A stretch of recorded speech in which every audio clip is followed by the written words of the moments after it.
Coming up next, why your networking is not working and what to do about it. And then I'm going to tell you one thing to stop and then one thing to start. We'll also take your calls and your chat questions, and it starts right now.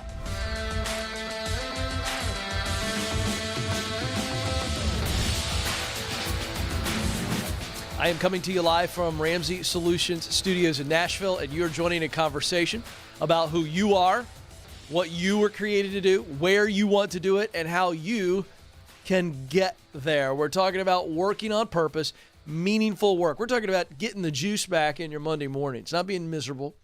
We're talking about reframing your perspective on work. We believe that you were created to work. Another word to help you understand that is created to contribute. You were created to fill a unique role in and through your work. That means you were needed. You must do it. Somebody out there needs you to show up and give your gifts away. There are 3 gifts we all have. 1, talent, what we do best. 2, passion, which is work that we love. We just love the work. And then 3, mission. The results of the work that matter deeply to us. All work creates results. When you can marry those 3 and intersect those 3 gifts, you're on purpose in your work and in your life. It looks like this. You use what you do best, talent, to do work you love, passion, to produce results that matter to you, mission. We want to help you figure out where you are in that process. And if you're there and you just want to move up, well, you're in the right place too. We are all about maximizing our gifts, our unique role to make the world a better place. So welcome aboard, 844-747-2577. 844-747-2577. It's a toll-free number. You can jump in right now. Right now. If you're watching live at 12:02 Eastern Standard Time. If you're watching later, you can get us in a 2-hour block between our YouTube show and our nationally syndicated and Sirius XM show. You can get us from 12 to 2 Eastern Time, so give us a shout. You can get in live. And if you miss us, leave a message, email us, ask@kencoleman.com, and we will get you on the program. But first, let's start with a great piece from Forbes. Saw this from Forbes magazine, why you're networking. And I'm not a fan of networking. I like to call it connecting. Networking is just gross. It's like a vampire. But there's still some good stuff in this. I want to share this because I talk about this a lot with callers as they're seeking to connect, to get connected, which is stage 3 in our 7 stages. So good piece here. Dawn Graham, want to give her some love on this. Common mistakes in connecting or networking. Number 1, asking for too much too soon.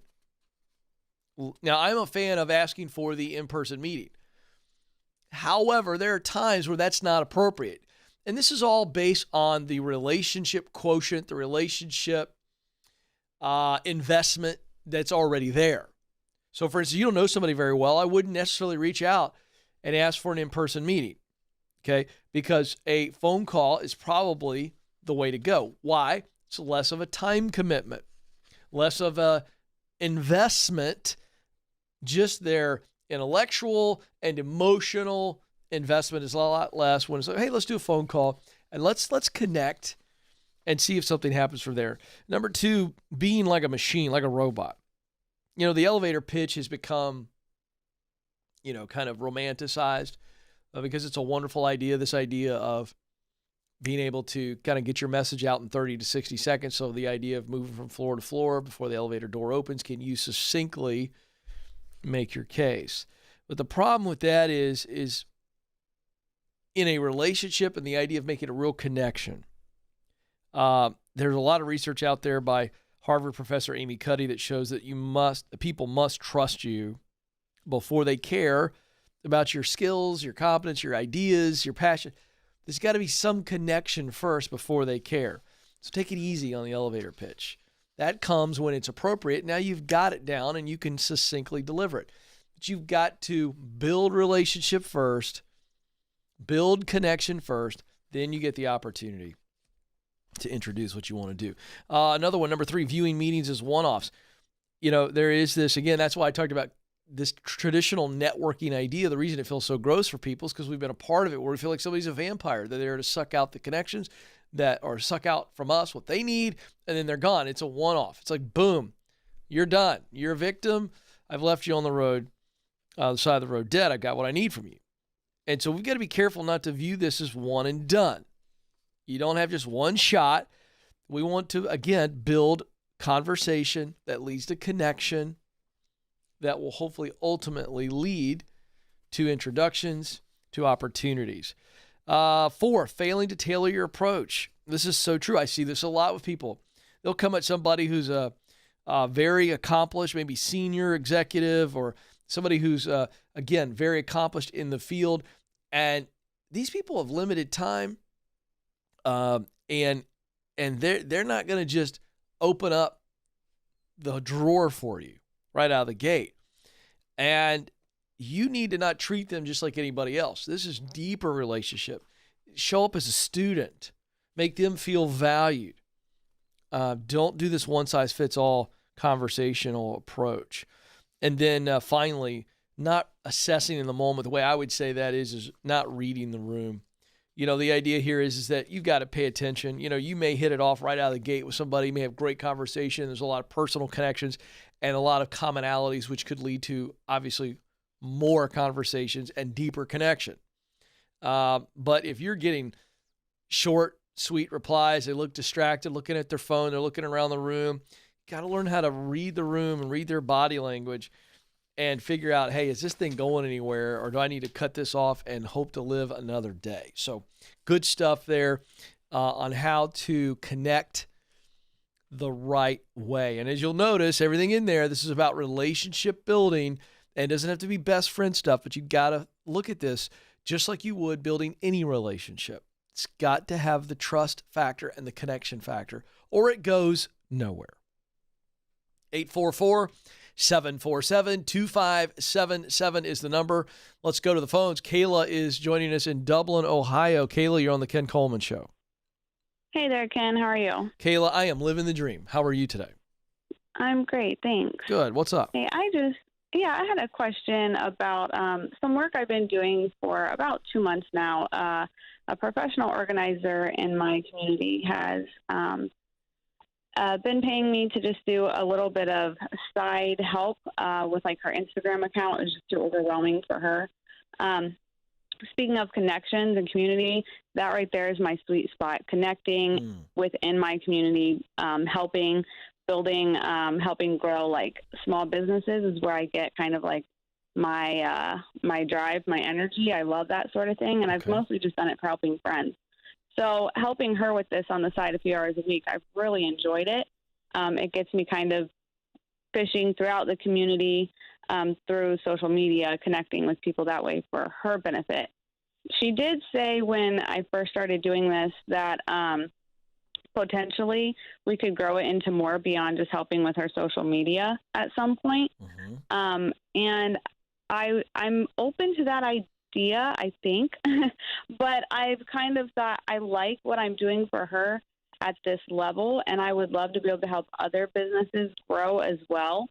So I'm trying to decide if I want to pursue that more with her, and at what point I could question her on that, if she would like to pursue more of that, or if I just want to pursue doing what I'm doing for her, but for maybe, 2 or 3 other small local businesses. Yeah, I feel like you already know, and you're just asking me to validate your actual thought.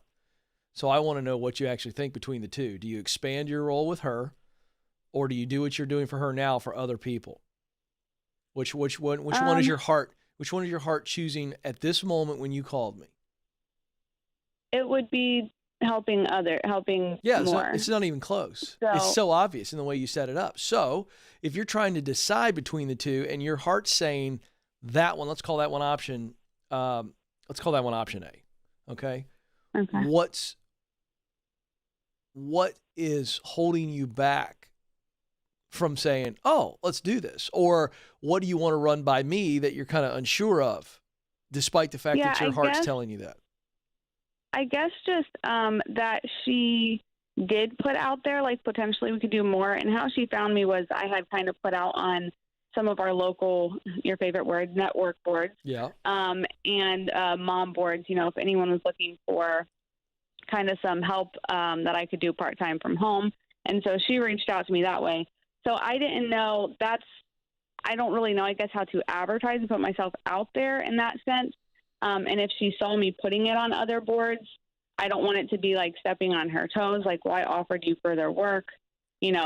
Why are you reaching elsewhere? I don't know if I should talk to her about it first and say, I would like to reach out to others. Do you mind? I don't want to put my future in her hands. But you're not. To that extent. But you're not putting your future in her hands because you're only working on a part-time level on a specific type of a project or task, and you really like that. You want to do that for other people. You don't want to take her offer. You don't want her full-time job. Am I right?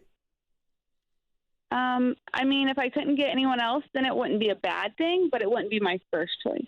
Okay. But what I'm getting to is that you would like to go do social media. How would you describe this work for her that you're doing? Give me a quick summary. What is it? If you were to say in 2 sentences what you do for her that you want to do more of, what is it? I guess it's pretty much like a social media assistant, except for I'm not on all of the like Twitter and Facebook and all that. And that's kind of a hesitant spot for me too. Like, I kind of hate Facebook marketing is like. Yeah, but what do you do for her? But what do you do for her specifically? I do just Instagram for her. It's like an Instagram assistant, I guess. Is it assistant or are you really managing the account? Like you're working with her on what the posts are and what the content are, so you're suggesting? No, she does her own posting, and I'll just help her keep up with it. Okay. So, yeah. Okay, so she has the content, and you make sure that it gets posted at the right time and all that. You execute. I make sure people are getting responded to, and that I'm reaching out to people in the community to help draw more attention to her account, that sort of thing. Okay, got it. All right. So one thing that I think you need to do is kind of define that. You know what I mean? And if there's somebody else out there that does that, what would you call that? Social media coordination or whatever, however you want to do that. Because I think you really like that type of work. And the only thing that you're thinking about is, well, gee whiz, I would like to have enough money that equals full-time money, and she's essentially offering me a full-time job. Am I correct on that? No, she hasn't offered full-time. It's just right now it's 4 or 5 hours a week, but I'm doing for her. Okay. And then she said maybe we could grow it into me doing more of assistant stuff. Okay, Kayla, then okay. All right, so here's the deal. You're way overthinking this. You need to stop. This is a super, super itty-bitty part-time job. You have nothing to lose. Yeah. But what you really know is this the kind of work you want to do for other people? So the question is, have you identified other people or companies in your area or around the country? Because in a job like this, you don't even have to be local, but I think you've been thinking about it from a local standpoint. Is that correct? Not entirely, just small business. I just kind of like to help small businesses. So do that. So start putting the word out. You don't have to go on Facebook and go public where she could see it. This is just the proximity principle, which I'm happy to give you a copy of my book if you don't have it. Do you have it? No, I don't. That'd be my awesome. Gosh. I'm going to give it to you right now. Listen, you got to read the book. And I want you to get to that chapter in the 3rd section on the Web of Connections. And I want you can skip ahead as you're reading the book. But I want you to know everybody you need to know. You know plenty of people. It's the law of the zip code, which is a law I created and I write about in the book. And it's in the 1st chapter of the places. So for people who aren't familiar with the book, the principle says in order to do what Kayla wants to do, she's got to be around people that are doing it and in places where it is happening. So who's doing social media for other people in the area, and you begin to learn, you begin to watch what they're doing, you watch what other people are doing, you learn about the industry a little bit and people who do this kind of work, and you just kind of get immersed in it, and it fires you up, and you realize, I can actually do this, okay? And then one of the places, there's 5 people in the book and 5 places. They're archetypes. And I'm going to skip forward and give you a little summary here and then give you the book, okay? The first place I write about in the book, The Proximity Principle, is the place where you are. In Dublin, Ohio, you already know and have all you need to get started. You just do. You start thinking about how many people you know, Kayla, in Dublin. Let's have some fun with this. Give me a round number. Don't worry about how accurate it is. How many people do you know between acquaintances and former coworkers and friends and family in Dublin, Ohio? Give me a number. Oh, gosh. I don't know. Maybe a couple hundred. Couple hundred. There's quite a bit. Yeah. I know. How many people do you think each of those couple hundred connections know? Probably the same. Yeah. You doing the math on that real quick? It's up. Yeah, that's thousands and thousands and thousands and thousands of people that you can get to. You've got to start doing good old-fashioned word of mouth. Hey, I'm doing this for this person. I'm wanting to pick up 2 or 3 other clients. Here's exactly what I'm offering. Put a little menu together like you would a restaurant menu. Here's the services that I offer.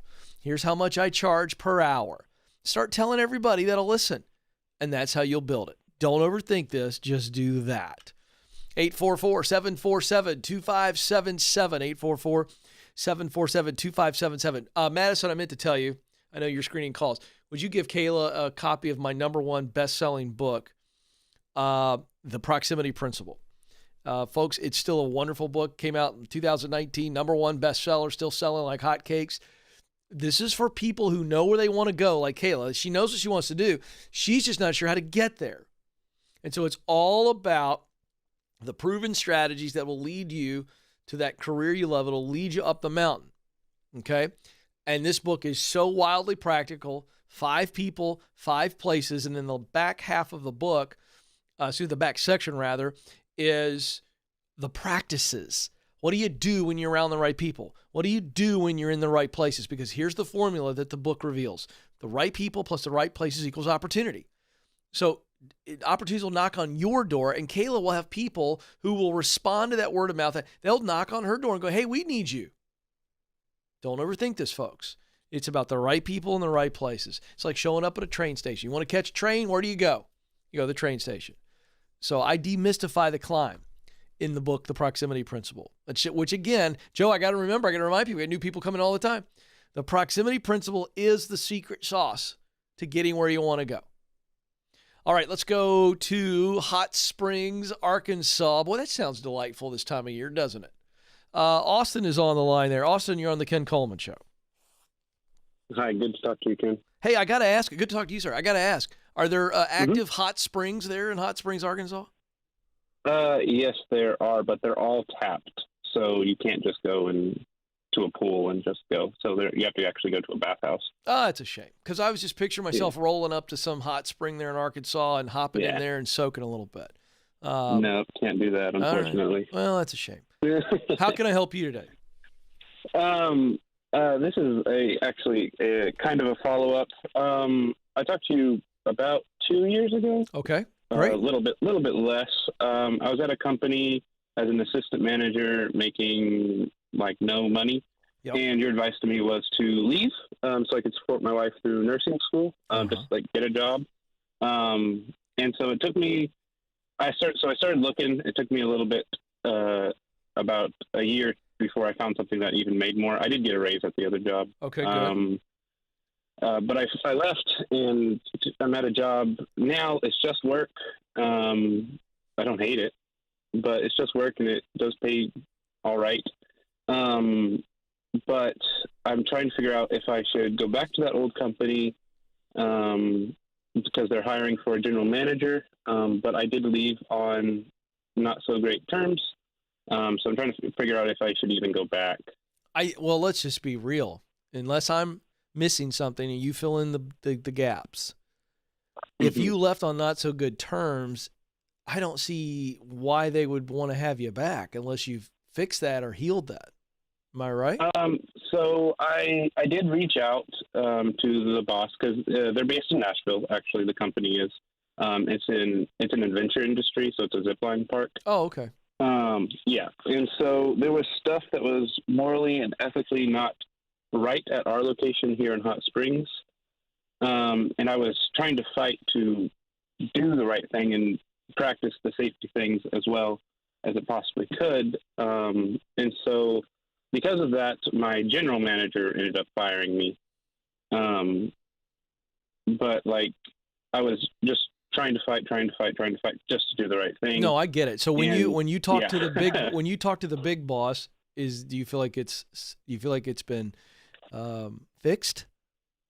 Well, so I talked with her on Monday because I saw the post on Sunday. So I called her up, and she said, "You're more than welcome to apply. There'd be some stuff we talk about because you're very adversarial, and you don't get stuff done." Which I agree with the adversarial part because I was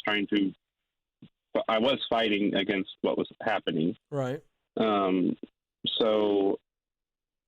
Yeah, but we got a massive problem. She thinks Yeah. that you don't get stuff done, and you think that you do. Yes. Yes. We got a problem here, and I got to tell you, I think this is a gap that we cannot bridge. So I'm going to cut this off and say, no, you should not go back there, and let's talk about where you want to go. Because I don't remember I don't even remember our conversation from 2 years ago. You understand that. Yeah. I've talked to a lot of people Yeah. since then. But I obviously told you to leave for a variety of reasons. I think you did the right thing. You've got a day job right now that's at least stable. So you're set up. Well, actually, this company is going to be closing down sometime. I don't know when. It was supposed to be closed down this past December, but we're still open. So. Okay, but what do you want to do? I'm okay with day jobs, but only for the purpose of keeping us stable. You know that. So what is it that you want to do? I want to start my own adventure business where I take people out and guide them with rock climbing and different things like that. All right, let me ask you this. So, how much money, is there any kind of capital that you need? And if so, what's the ballpark figure to start a company like that today? Between the schooling and equipment, it's about $12,000. I don't know how much schooling insurance and stuff would be. Whoa. Yeah, they have. It's not schooling, but it's coursework, or it's like a training to get certified, so you can get insurance and different things like that. I have done it a few times, but not formally getting paid for it. Okay, so you're telling me in order to actually have a company where you charge people for adventure, rock climbs, stuff like that, you've got to have a license or some certification in the state of Arkansas. You have to have a certification to get insurance.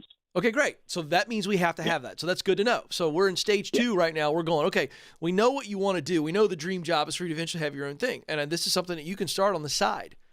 So, here's the path for you. The path for you is you need to get another solid day job because you're on borrowed time with your current day job. So we start looking. And I'm just not sure what else to do. Doesn't matter.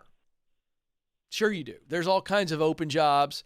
The job economy has gotten much better.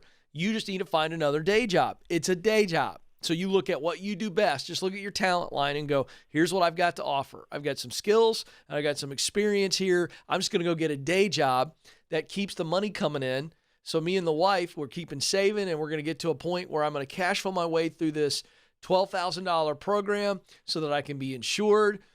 And while I'm working this day job, if I were you, I'd try to work some weekends and work for another adventure company in Hot Springs, Arkansas, where you can learn about the business that you eventually want to start and run while someone's paying you. And your head's on a swivel. You're asking them questions. How do you do payroll? What's the process here for marketing? So I think that's your path. New day job, just doing something that you're good at. Doesn't have to be a sweet spot job. If you can, great. But really doesn't matter. We need another day job for stability and financing so we can save up enough money to then get the certification. That's the $12,000. That's step 2. Step 3 is simultaneous to step 1, 2, and 3. You can do all these at the same time. We're day jobbing it, we're saving, and we're working part-time as a side hustle for somebody else in the adventure business to learn the ins and outs of the business that you want to run. That right there, my man, is going to get you there. That's what you need to be doing. And I mean today. Starts today. There's no reason if I know that the company I work for was supposed to go out of business in December and it hadn't yet. I mean, I'm acting like the house is on fire, folks. I mean, I'm not waiting to smell smoke. You know, it's like somebody going, hey, listen, I got to tell you, it's a good chance this house is going to fall over. It's like an engineer coming out and going, listen, I looked at the house, this dilapidated old house you're living in. We got to get it inspected. And I got to tell you, it's going to fall down sometime in the next 1 to 3 months. It might go 4, might make it 5, Joe. But I feel pretty strong that it's going to fall over in 1 to 3 months. Do you say, well, let's kind of just see what happens. Month 1 passes. Hey, great news. Has not fallen over yet. Should we start packing maybe? Maybe start looking for another home? Or are we going to play this out? I think it's going to be 3. Then we get to 3 months and the house hasn't fallen over yet. We go, well, he said it could go 4 or 5. So we might have a couple more months on this. We don't wait for the house to start crumbling to then go, hey, babe, get out in the front yard quick. Get the dog. I mean, I'm not picking on you, Austin, but I mean, that's the mindset you got right now. No, I mean, I'm looking for jobs the rest of the day. What are we doing? House is going to fall over. Jeez. All right, coming up next, we're going to take some questions from the chat room here. That's always fun. And I'm going to teach on the one thing you need to stop and the one thing you need to start in this new year. This is the Ken Coleman Show.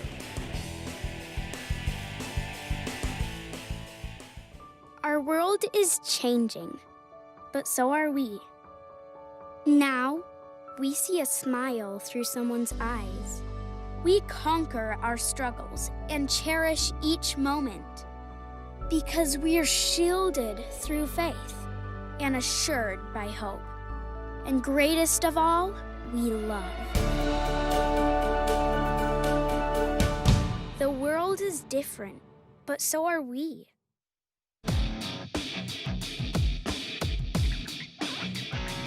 Welcome back. I'm coming to you live from our Ramsey Solutions studios in Nashville. So excited to have you with us. We're bringing the purpose to YouTube. There's enough crazy cat videos and people eating insane things on YouTube and all kinds of nonsense. And what are we doing on YouTube, Joe? I mean, think about it. Nathan, Madison, we're bringing some purpose and some excitement and some inspiration and some practical steps for you to do meaningful work, to truly live a life that you envision. The dream job is there. Hey, spread the word. We're growing on YouTube, growing. But if you could spread the word, this is an oasis in what I think is the wild, wild, zany West here on YouTube. Couple ways you could do that. Give us a thumbs up right down there below my the video windows you're watching. Takes you just a half a second, not even that long. If you haven't subscribed, would you subscribe? And then would you share a show or share a clip as we put out shorter clips from our shows each day? Hey, big news. I'm very excited about this. The Ken Coleman Show team has gotten our heads together, and we're going to do a career checkup challenge for you folks. This is the perfect time of year for you to go, all right, let me just do a career checkup. Let's just take an assessment and inventory of where I am. And so we're doing a free 7-day career checkup challenge. It's going to kick off on Wednesday, January 13th, and it's going to be on Facebook. So it's a Facebook challenge. It's called the 7-day career checkup challenge. It's free starting Wednesday, January 13th. Go to Facebook and search for the official Ken Coleman community. Now, this has been fun. This is a group of like-minded men and women who listen to the show, and they're all on the climb to their dream job, and they are in this official Ken Coleman community on Facebook. They answer each other's questions. They give each other suggestions. They encourage. It's just a wonderful place, and we'd love for you to be a part of it. And so the free 7-day career checkup challenge, which kicks off Wednesday, January 13th. This is where you get it. It's where you get to take part of it. Search the official Ken Coleman community on Facebook and join, and then check in on Wednesday, January 13th. And that's all you need to do. We're going to walk you through this all-important process. So go check it out. Join the Ken Coleman community on Facebook today. 844-747-2577 is the number. Let's go to the chat room. Ian McDuffie says, or ask rather, how do I ask for a significant raise when the large corporation I've worked for has a standard 3% merit increase built into the annual review. Yeah, so you don't ask or negotiate for a significant raise. They have a standard in this organization that you just shared with us, which is the annual review. So the next time you have your annual review, and by the way, what I'm about to describe does not have to happen during the annual review, but if it's coming up soon, this would be the time to do this. But whether in the annual review or let's say that you had your annual review at the end of last year, I would come back and I would ask for a meeting with the leader, at which point you say, hey, I had my annual review and here's what we discussed. And as a result of that, I wanted to go a couple levels deeper if you didn't discuss this in your annual review, and that is a growth plan. I would like to work with you, my leader, to draft a growth plan. And specifically in the growth plan, I want to cover areas where I can do better and improve, and that was probably touched on in the annual review, so you revisit that, and so I've got that. And so those are areas where I need to improve. But then I want to define some areas where I can grow, meaning it's not a deficiency, and it's not an area where I'm weak, but hey, this is a new skill or some new experience or some additional training that would make me more valuable to the team. Because remember this, your leader is trying to improve the team and improve the results. And when you can improve yourself and they're weighing in on it, they've got buy-in. Now we're setting ourselves up beautifully. And so that's what you talk about. Where can I add value? New responsibilities, new experience, new skills, new training. That's what you're talking about. All right, that's the first part. So what can I improve upon if you haven't already discussed that? I've got some deficiencies. I need to get better. This is what can I add? What extra value can I bring? And then can we measure that and turn that into more responsibility? I want more responsibility because that means I get to add more value. And as a result, I also increase my income. So income is the very last thing that you mentioned, but it's after you said, hey, I want to get better. I want to become more valuable. And can we come up with a plan to do that that leads to increased responsibility and influence for me, which would lead to increased compensation? That's the conversation. And there's nothing in there that feels or sounds like negotiation. There's nothing in there that feels or sounds like a salary demand. And a healthy leader will go, this is great. This is great. Let's do this. And make sure that you all agree on how you're going to measure that increased responsibility and the results, which hopefully leads to the compensation. That's how compensation goes above and beyond the 3% merit increase, if they can do it. But that's how you get into that. Rajan writes in, this is an interesting question. I don't think I've ever gotten this before. What should you be doing during the last 2 weeks of your job? I love this question, and here's the simple answer, and then I'm going to break it down into some details. The simple answer is do everything you were doing before when you hadn't decided to leave. Keep doing what you were doing, and what you're going to add to that is I want to make sure that I'm taking notes for the person that might fill my position when I'm gone. I want to maybe help train the person if they've already selected somebody. I want to make sure that I do everything that I can and that I'm allowed to do to replace myself well. So in addition to you keep coming in, you keep bringing it, keep doing a great job, don't coast, don't turn into that high school kid that gets senioritis and they just shut off the last 2 months of the year. No, stay engaged and then do that additional replacing yourself type activity so that they go, you know what? Rajan left really well. What a great dude. Never took a day off in his last 2 weeks. He didn't mail it in. And not only that, he really helped us prepare to replace him. That's what you do. And you will be very happy with how you come across, and you will have hopefully kept a bridge intact. Don't blow up bridges. You never know how somebody, whether it be a coworker or a leader in the organization you're leaving, could end up helping you one day if you leave well. There's just no reason to ever blow it up anyway. You're leaving. You're out for whatever reasons that you're out. So make sure you finish well. 844-747-2577, 747-2577, at Ken Coleman on Instagram. KenColeman.com is the website. All right. Little nugget here that works any time of year, but I think is an extra little, hopefully, nudge. Hopefully I can push you a little bit. Maybe even irritate you slightly. Because we're in a new year and people are in this mindset of new and in a mindset of discipline, in a mindset of living on purpose. So one thing you need to stop doing, and I get this, I deal with this. I get this feeling from callers every day on the show that we get so stuck with deliberating that we aren't doing. So here's the one thing I want you to stop. Stop deliberating on this thing that you've been deliberating on. Now, understand I'm using this word very, very specifically. I think words matter.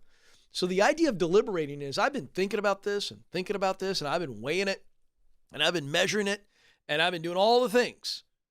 And at some point, you run out of things to deliberate on, and you know it. And you've gone from deliberating to just stopping, just completely shutting down. Well, I've been deliberating. Yeah, I know. That was like 6 weeks ago. Some of you stopped deliberating 6 months ago, but you'll deliberate on your deliberation. You go back and go, well, this is what I was thinking about. And I deliberated on this, and I kind of going to go back and revisit it. No, I don't know. I didn't get an answer here, blah, blah, blah, blah. You have all these reasons why you aren't doing it. So very simple challenge today. One thing to stop is deliberating. And I'm talking to some of you who've been deliberating too long, or you've gone from deliberating to just paralyzing activity and just, I can't do it. Every time I think about it, I get back to deliberating, I get paralyzed. So for some of you in the beginning stages of deliberating, I'm all for deliberating. But I'm speaking to those of you who you've already deliberated the stew out of this thing. It's time to do. Well, Ken, I don't know if it's going to work. Welcome to life. If it's a mitigated or a calculated risk, do it. If it's not going to destroy you financially, destroy you emotionally, do it. Stop deliberating is what I want you to stop. And I want you to start doing. There is so much power, so much freedom in allowing yourself, okay, I deliberated. I know that this isn't going to be life-ending if I fail. I know that at some point I got to try it. I got to test it. I got to launch it. I got to prove it. I got to share it. Do it. Stop deliberating and start doing. So much freedom to just do it, because it is in the doing that we learn the power of failure. We're so afraid of failure. It's why we deliberate so long. But it's when we just go, look, failure's a part of the deal. Failure's a part of success. I'm going to fail forward. So I need to stop deliberating and start doing. And it is then when we begin to go, oh, failure's not this big, giant, scary monster in the closet that keeps us from going to sleep and resting. No, failure can be our friend. And so stop deliberating and start doing. Well, my time is almost up. But before I let you go, I want to remind you that you do matter and you do have what it takes. Thank you for joining us. Until next time, this is the Ken Coleman Show. Press on.